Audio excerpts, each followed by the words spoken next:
हैदराबाद को हिंदुस्तान में विलीन नहीं किया तो हालात बिगड़ जाएंगे।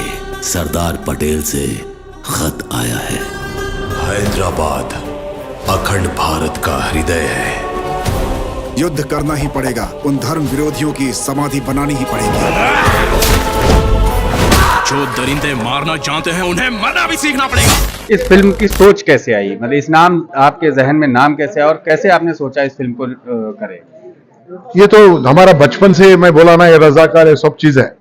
एक दिन 27 जनवरी 2022 के दिन मैं तिरुमला बालाजी दर्शन के लिए गया था।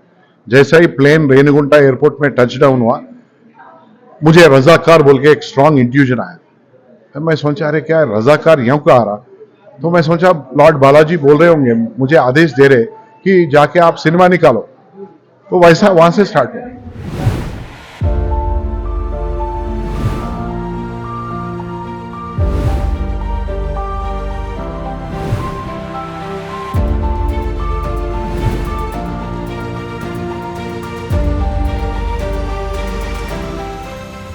फिल्म रजाकार जो मूल रूप से तेलुगु भाषा में बनी है, उसके बाद में इसको हिंदी सहित 5 भाषाओं में कन्वर्ट किया गया। गुडूर नारायण रेड्डी जी मेरे साथ हैं। हम उनसे जानेंगे फिल्म की कहानी किस बेस पे आधारित है, फिल्म के किरदार क्या है और कहां से इस कहानी की सोच उनके दिमाग में आई।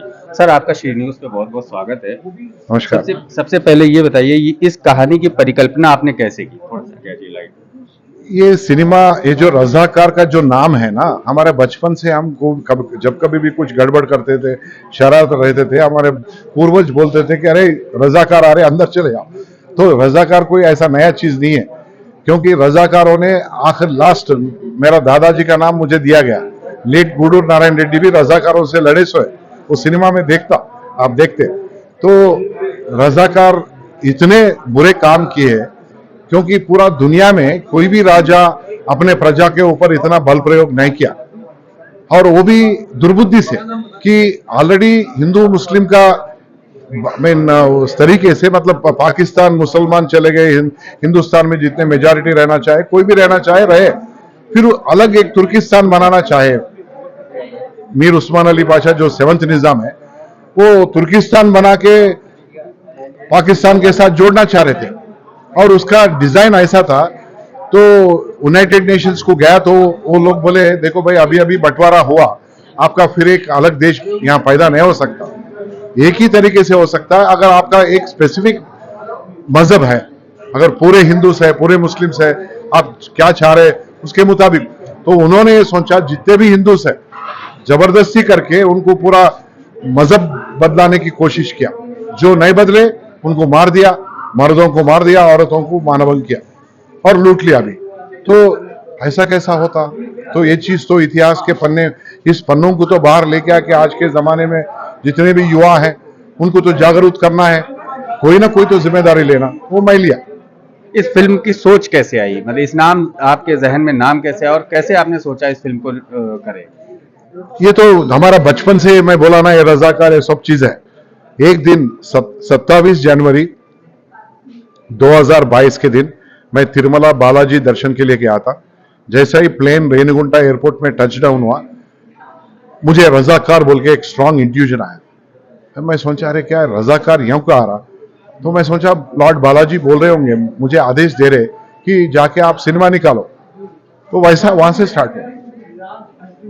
फिल्म आपने जो बनाई है, जैसे अभी आप बयान आपका सुन रहे थे वहाँ पे कि आपके तेलंगाना के एक पार्टी के अध्यक्ष हैं और पार्टी के नेता हैं, वो तमाम तरह की बात करते हैं कि इस तरीके से पुलिस हटा लो और ये कर लो।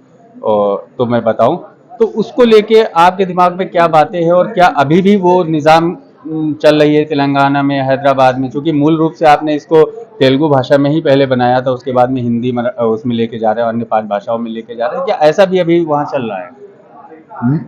सही भी था। अभी जो केसीआर जो अभी उतरा, सत्ते में से उतरा, चीफ मिनिस्टर के चंद्रशेखर राव थे, उन्होंने एग्जैक्टली रजाकारों का वारिस के जैसा ही काम किया। उनके वो बुराई भी एक चीज थी, शायद ऊपर वाला ने मुझे ऐसा एक प्रेरित किया कि जाके ऐसा सिनेमा निकालो, इनको बोलो। क्योंकि पूरा हैदराबाद या तेलंगाना में एक ही एक नेता है जो मीर उस्मान अली पाशा, जो पापी है, उसके मजहब, उसके क्या बोलते, उसका जो गोरी रहता ना, क्या बोलते, व्हाट इज दैट मेमोरियल, क्या क्या बोलते हैं, उसके ऊपर जाके अपना माथा टेक के आया केसीआर, जो मजार पे केसीआर वो मीर उस्मान अली का मजार पे जाके माथा टेक के आया। एक ही पापी है, ऐसा कैसा टेकता?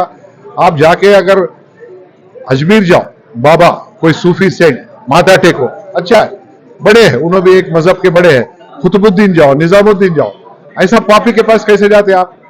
तो मैं उनको भी दोषी बनाया, केसीआर को भी दोषी बन गया, लेकिन अभी ऊपर वाला ने उसको हटा के फेंक दिया।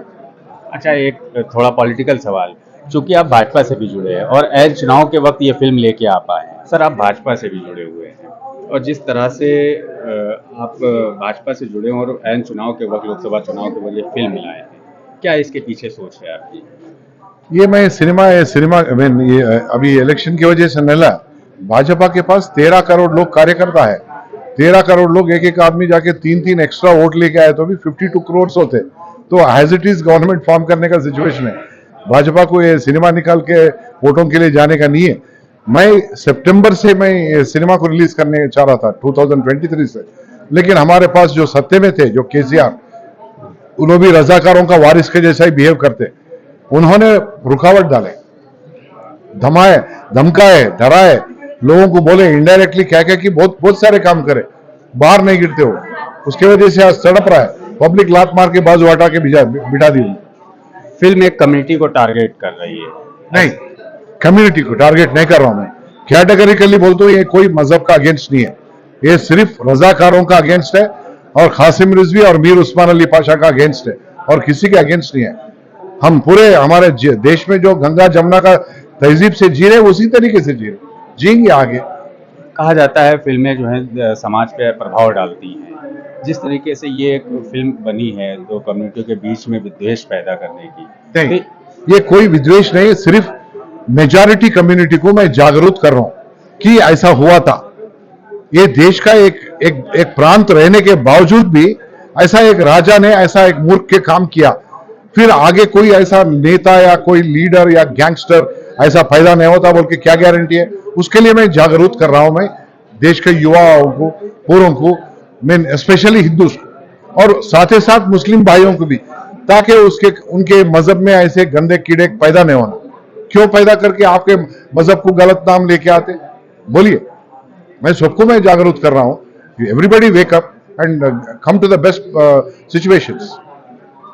तो ये थे रजाकार फिल्म के प्रोड्यूसर जुगुर रेड्डी जी, जिनका कहना था ये फिल्म किसी कम्युनिटी को टारगेट नहीं कर रही है, लोगों को जागरूक करने के लिए, खासतौर से हिंदू कम्युनिटी को जागरूक करने के लिए फिल्म लाई गई है। लखनऊ से सैयद आकिल, श्री न्यूज़।